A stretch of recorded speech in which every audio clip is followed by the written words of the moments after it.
All right, strap in and get ready because if you're looking to quit your day job and start making music full time, taking care of your bills and your family with just your creativity in music alone, this video is for you. Because I'm Zilla, and I've created multiple successful music projects like Zilla, Sun Broku, and Funkrat, and over 100 million streams later, I've learned a thing or two about making music full time since I quit my full-time job over 3 years ago when I realized I was making more money passively from royalties than I was working 8 hours a day, 5 days a week.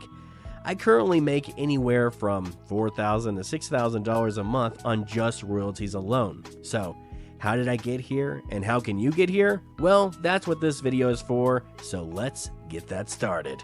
First, let's even figure out what royalties are and how the value is even determined. First thing you need to know is that the amount of money you make off each stream is first based on how much the listener is paying Spotify.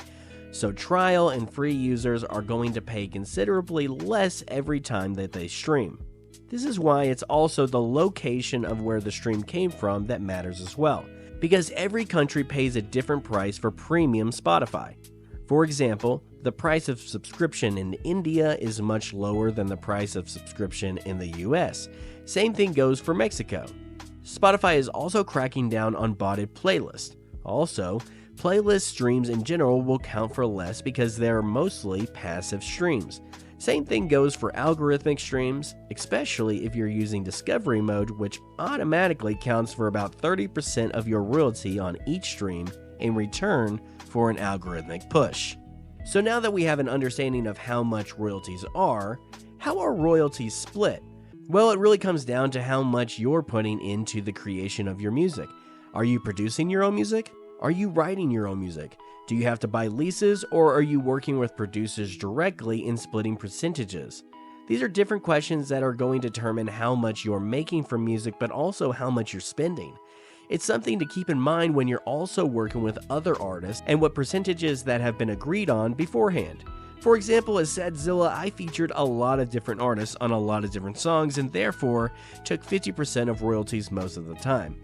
That got me less royalties in return, but it made the process of creating lots of music easier. I really don't want to dive too deep into this subject because honestly it could be its own video, so I'll leave it for now. But it is something to think about. Before I move on to the next tips, I do want to stress the dangers of monetizing your creativity in the future. It's not for everyone and it can make you grow to hate what you currently may love. It's one of those things that even I at some point struggled with, and I know many who continue to struggle with it today. What's most important is that you need to make sure that regardless of what you're making, you need to have fun making it. This is a dream job for a lot of people, including myself, and I am fortunate enough to be able to live comfortably doing music full time, but it is easy to take for granted. That's why it's also important to make the music that you want to make, not just the music that you think will do better. Because let's be honest, most likely if you're making music based on what is popular, you're probably not very good at it. Do what you're good at and do it well. But even though monetizing creativity can be a dangerous path, it's not as stressful as you may think it is. And I'm going to give you a tip on how to get free royalties from a very simple secret trick on Spotify using Spotify's own algorithm to get you more money in your pocket with less work. So stay tuned for the end of this video when I let you guys know what that secret is. Now, very quickly, I want to touch on how many streams it actually even takes to make $5,000 a month. And if we're just talking about Spotify, that would take around 1.6 million streams on Spotify. That's about 0.003 cents a stream. Lucky for you, most distributors distribute your music across all platforms, so you'll be getting royalties from multiple sources, so realistically you need probably less than that on Spotify, as long as you are marketing your music correctly and the people are streaming your music on multiple platforms. For example, I get maybe 500,000 streams on Spotify in one music project, but I can also probably get 500,000 streams on YouTube, which can equal to around the same thing. It really all just matters on your percentages and, of course, where the streams are coming from. So, since there are so many variables, I can't give you an exact number to chase, but just a good rule of thumb, let's just go with 1 million streams a month across platforms. I think that's a pretty good place to start. Now, to get people to stream your music millions of times a month, it's going to take good music when it really comes down to it. There really aren't any tricks when it comes to getting people to stream your music. You can't hoodwink them into loving a song. You can make songs that are targeted towards their likes and their values and things that they can relate to, but there isn't some magical way to make a hit song besides learning how to make good music. And what good music is in itself kind of a subjective thing. So what is good to one person may be trash to another, but quality is a good thing to strive for, and that is why you need the skills in order to become a full-time musician. So let's dive into what that really means. There's a few things that you are going to need to know how to do or be willing to pay someone who knows how to do. You need to know how to vocally perform. You need to know how to write. You need to know how to either produce music or play instruments. If not, you need to know someone who can write for you and either split royalties with them or pay them. And that's just with the creation of music, the writing of the music. But then you have to think about the mixing and the mastering of the music. That's just another thing that you're either going to have to pay for or learn to do yourself. That brings me to my most important part and section of this video. Listen, guys, before you start your journey to becoming a full-time musician, you need to realize and be realistic with the timeline of how long this is actually going to take you to become successful. Because before we discuss how to market your music and create content for your music to push your creative endeavors to as many people as possible, we must first figure out how you are going to become good enough to create a product good enough to sell to the masses. I think you need to set aside a timeline, let's say in this case, 5 years. And over the first year or two, you need to learn how to vocally perform, to produce, to mix, to master your music to the best of your ability. In that time, I would honestly release as much music as possible under a starter music project where you hone your skills and learn how to not only do the things that I mentioned before, but also how to market your music effectively. And if you can market the worst music that you're ever going to make, trust me, you're going to be able to easily market the best music you're going to make in the future. Listen, I know I'm going 150 miles an hour, and if you're feeling overwhelmed, I get it. And trust me, there's more to come, but this is what they mean by you have to earn your way to success. A lot of people think that this job and lifestyle is all about luck. You have to get lucky in order to become successful in this field of work. But really, those who got lucky rarely have long-term success. Those who earn their way to success are the ones who hold on to it longer. And I'll explain why. You cannot spell the word learn without earn, and you will never earn anything without adding or taking a couple of L's.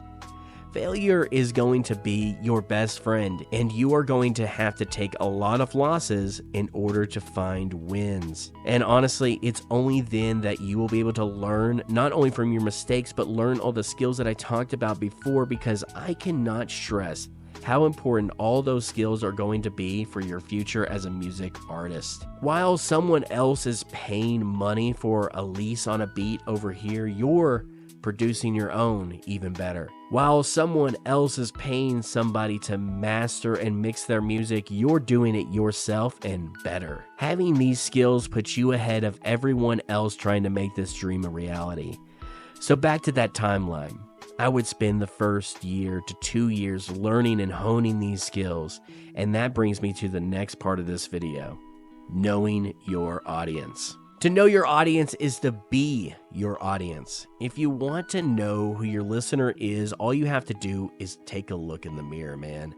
That's a great place to start. First, ask yourself, what is the music that you want to make? Not what music is popular and what music will give me the most streams and make me the most money, but what music I do most connect to and most importantly, like to make.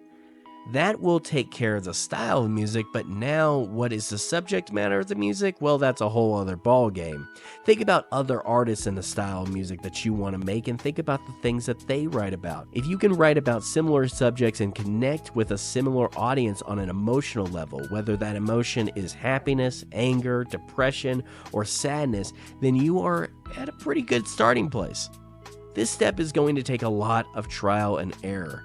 It's going to take a lot of connecting to other artists and scenes. It's going to take a lot of collaboration and outreach to different audiences to figure out which audience you connect with.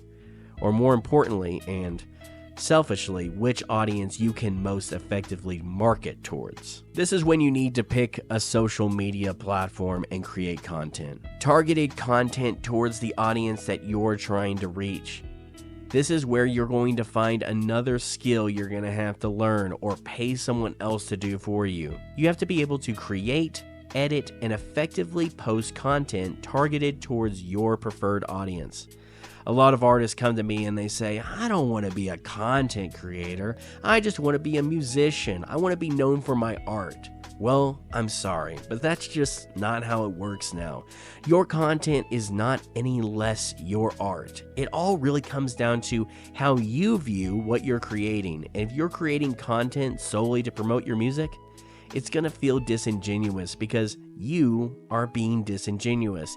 If your content comes off like you don't want to do it, then no one is going to want to watch, and therefore no one is going to want to listen to your music. If you want to skip this part altogether, then go get signed, man. And if you are lucky enough to get signed, let me just tell you how actually not lucky you are, because all a record label is going to do is everything that I've told you before this part. And they're going to take almost all of the money that you've earned from you. But you want to know what the real kick in the gonads is? Today's record labels are not going to sign you unless you've already done what I've talked about. And when they sign you, they're going to want you to continue doing that because it's already working. The days of the industry plants are dying. The days of record labels making stars is dying. The only thing a record label is going to do right now is give you a loan to do exactly what you're already doing. Now, I won't go super deep into the subject because creating content is its whole own video in itself, and one that I may actually do. But the most important thing that you need to take from this part is that you need to create.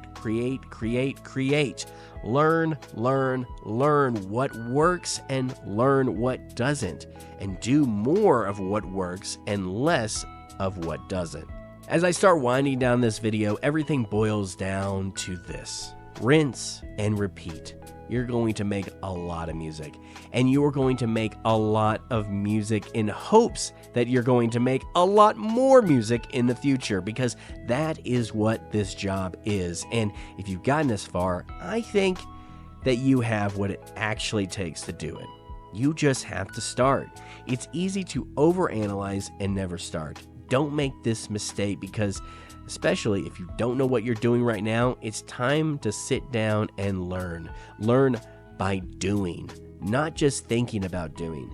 If you actually take my advice and you take that 1 to 2 years and learn the skills that you need to learn, and you use those skills to push your music for those next 3 years, I guarantee that in 5 years you are going to be somewhere.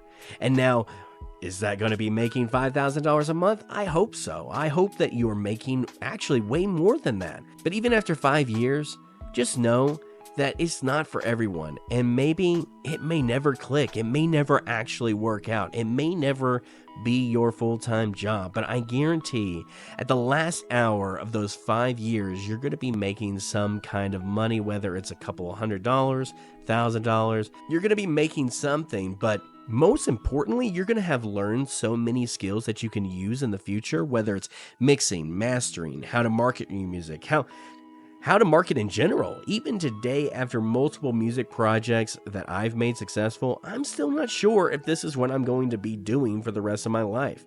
But because I've taken the time to learn the skills to get me to where I am today, I can use those skills for a lot of different things, whether it's in the industry or outside of the industry. But anyway, before I let you guys go, I do want to let you in on that little secret I had mentioned before about getting free royalties and free streams from Spotify. You see, for over 3 years, I released a song every single Friday, and it didn't matter how well that song did or how much I promoted it. I had a few songs pop off and made me some good money and get me some good streams, but over that course of time, I gained notoriety on Spotify because I had given Spotify so much good information about what my music is, who listens to it, and who will listen to it, that every single Friday I drop, no matter if it's this Friday or in 3 Fridays, I will always get a very good release radar. Now, what is release radar? Release radar is an algorithmic playlist that updates every single Friday on Spotify and gives you the latest releases from the artists that you follow and the artists that are related to the artists that you follow. This means every single Friday I'm going to get a release radar push. So whether I promote my music on other platforms or not, I'm always going to get some kind of release radar. Right now, my music every Friday that I release gets, over the course of a week, around 20,000 streams without any promo. That is money in my pocket for only just releasing music, and you can do this as well. All you have to do is be consistent and give as much information to Spotify as possible and send enough people to Spotify to follow you and listen to your music regularly. Because the more people that listen to you on Release Radar, the higher up your song will be on the next week's radar, and you will get more streams because of it. Well guys, with that down, I leave it up to you. Listen, most importantly, like I said, I need you to have fun doing this. It's a lot. I know this video is a lot of information, but if you're willing to go on this journey, I hope that this journey is fun for you. And I hope that you can do it for a very long time and it actually pays off for you. Let me know down in the comments what you guys think, and let me know if this is your dream, if you want to become a full-time musician, or maybe this isn't for you. Let me know, maybe this video made you realize maybe this is too much. Listen, I love what I do, and I wouldn't change a thing about my journey. When I found out I was going to be a father, that's when I kicked it into high gear for the next 3 years. I went pedal to the metal, full into music. I knew what I wanted to do, and I went for it. And I hope that this video, honestly, may inspire you to do the same. And also, by the way, I'm 35 years old, so this happened after I was in my 30s, so this is not about a time limit. You can start at any point in time, trust me. Well, anyway, guys, I'm Sad Zilla. I hope you guys really enjoyed this video, and if you guys could, please click that bell icon to get notified whenever I drop new videos just like this, and click that like icon also while you're there. And yeah, until the next one, Zilla out.